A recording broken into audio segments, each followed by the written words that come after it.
السلام علیکم ورحمۃ اللہ وبرکاتہ۔ اللہ کرے کہ ہماری نوجوان نسل میں یقین محکم ہو جائے، ہماری نوجوان نسل کا جو ہے اعتماد وہ بحال ہو جائے، ڈگمگاتے قدم، پاؤں میں یہ جو لغزشیں ہیں، اللہ کرے اس سے ہم کو پناہ مل جائے، کیونکہ حضرت ابن مسعود رضی اللہ تعالیٰ عنہ نے فرمایا ہے کہ یقین ایمان ہے، یعنی کہ تمام یقین جو ہے، سارے کا سارا یقین جو ہے وہ ایمان ہے۔ اور حضرت ابن عمر رضی اللہ تعالیٰ عنہ فرماتے ہیں کہ انسان اس وقت تک تقویٰ کی حقیقت کو نہیں پہنچ سکتا جب تک وہ اپنے دل کے شکوک و شبہات کو دور نہیں کرتا۔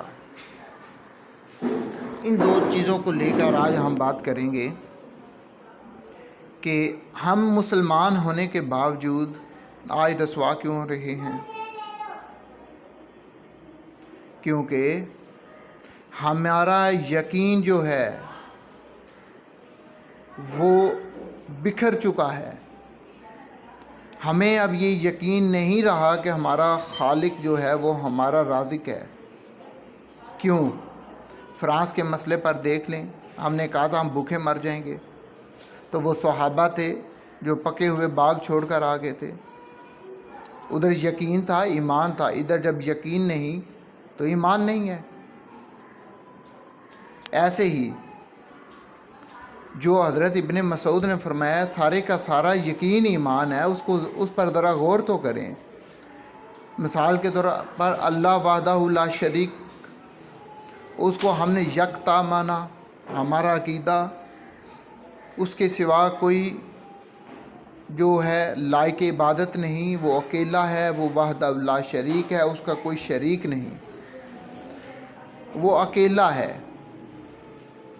یہ ہمارا یقین ہے۔ اگر اس یقین میں کمی آ جائے تو ایمان زائل ہو جائے گا۔ ہمارا یہ یقین ہے کہ حضور صلی اللہ علیہ وآلہ وسلم اللہ رب العزت کے بھیجے ہوئے سچے اور آخری رسول ہیں۔ ذرا سی بھی لغزش آئے گی، انسان مرتد ہو جائے گا۔ ایسے ہی ہمارا یہ یقین ہے کہ ہم مسلمان ہیں، ہمیں دنیا کی کسی طاقت کا کوئی خوف نہیں۔ خوف صرف کس کا ہونا چاہیے؟ خدا کا۔ اللہ رب العزت نے یہ فرمایا ہے کہ جو میرے سوا کسی کا خوف رکھتا ہے وہ مشرک ہے۔ تو جب آج ہمارے دلوں میں امریکہ کا خوف ہوگا، کیا ہم مسلمان ہوں گے؟ یہ چھوٹے چھوٹے سوال ہیں، اور وہ حضرت ابن مسعود کا وہ فرمان کہ یقین سارے کا سارا ایمان ہے۔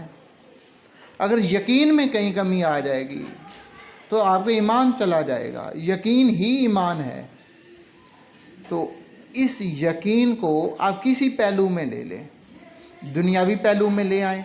ہمارے وہ اکابر جنہوں نے قلعے فتح کیے، یقین تھا، اعتماد تھا۔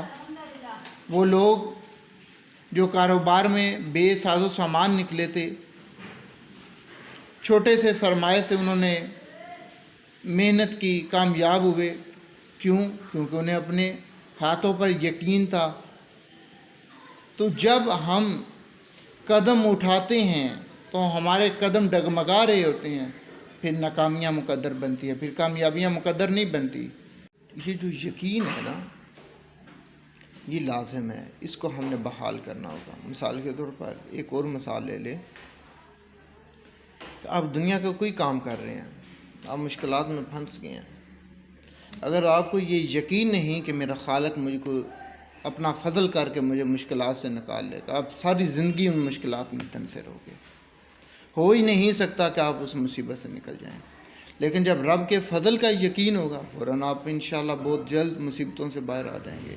اس لیے نوجوان نسل سے یہ گزارش ہے، اور نوجوانوں سے بھی، کہ آپ نے آنے والے اپنے چھوٹے بہن بھائیوں کے دلوں میں ان کے دماغوں میں یقین پیدا کریں۔ یقین کی بہت زیادہ کمی ہو چکی ہے۔ عدم یقین کی وجہ سے آج ہم مختلف جو ہے مسائل میں، دنیاوی اور دینی مسائل میں پھنسے ہوئے ہیں۔ اس لیے ہمیں اپنی نوجوان نسل میں اور اپنے بچوں کے قلوب و ذہن میں، دلوں میں، دماغ میں یقین جو ہے وہ دوبارہ سے بحال کرنا ہوگا اور ان کو یقین کی دولت سے مالا مال کرنا ہوگا۔ والسلام۔